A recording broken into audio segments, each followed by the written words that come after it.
Hey guys, Youngblood with you for another journey through the Starmap, and this time we're going to be stopping off in a relatively small yet very interesting system, and that's Osiris. Now, Osiris was first discovered back in the 2700s and really didn't draw much fanfare with the discovery. There's basically 2 planets and an asteroid belt orbiting a dwarf star, and that just wasn't enough to make this place a huge priority for the government to really invest here. Now, the initial thoughts were that this could be a decent place for kind of a travel stopover as it's close to a couple major trade lanes, but that was really about it. And when the Messer regime was in the midst of its downfall, resources were spread pretty thin at this point. So while crews eventually got here to investigate what it was all about, it took longer than you would expect. Now, that research yielded some pretty interesting results, specifically on Osiris-1, or Ethos. And there was a small, thriving biosphere here with a potential for developing sentient life. And based on that discovery, this system became the very first to be protected by the Fair Chance Act, which meant that we could basically not interfere, with life trying to develop on its own. Now, the atmosphere on Ethos is very cloudy and stormy. It's kind of a scary sight. But most people envision the landscape here to be filled with just vast rainforest and wild animals covering the surface.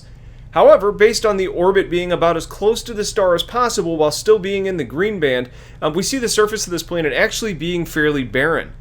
The life here lives underground in these cave systems that kind of spider miles underground. And this life is what got environmentalists so passionate about protecting this planet and the system, and it's why progress here has essentially stalled out to a certain extent. The life in these caves ranges from things like spiny rock lobsters to my favorite, the flopping pancake. A creature that is some sort of like primitive prismatic disc. I don't know what the hell it is, but I want to kind of go there and capture one.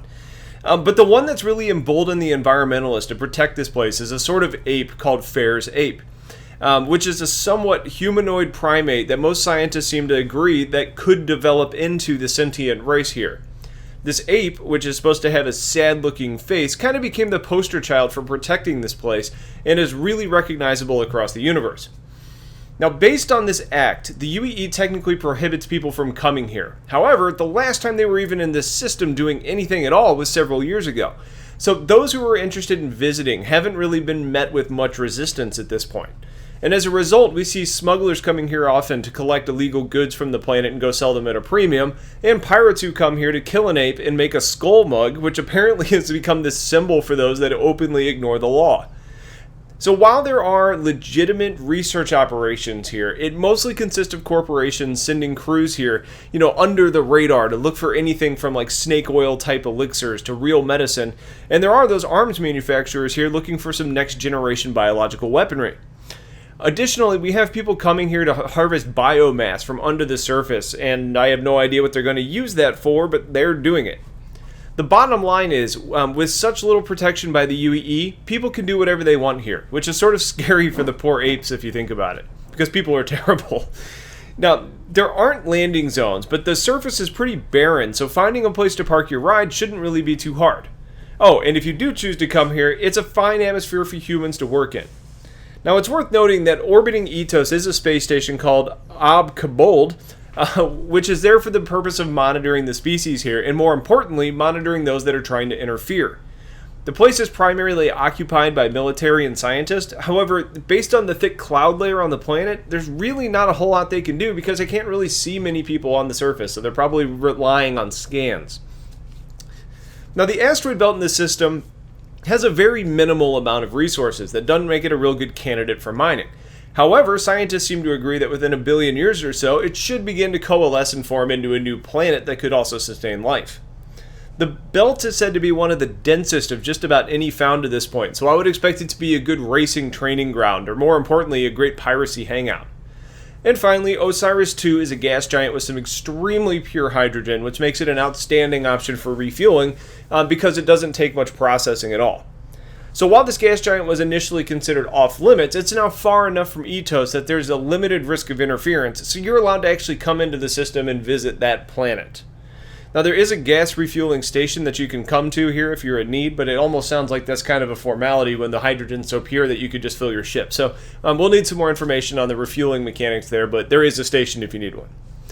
So I wasn't kidding. That's a small system, but it does have jumps to Indra, Baker, and Goss, all of which have some pretty decent economies. So you may find yourself here more than you initially may have thought, just maybe on a trade lane.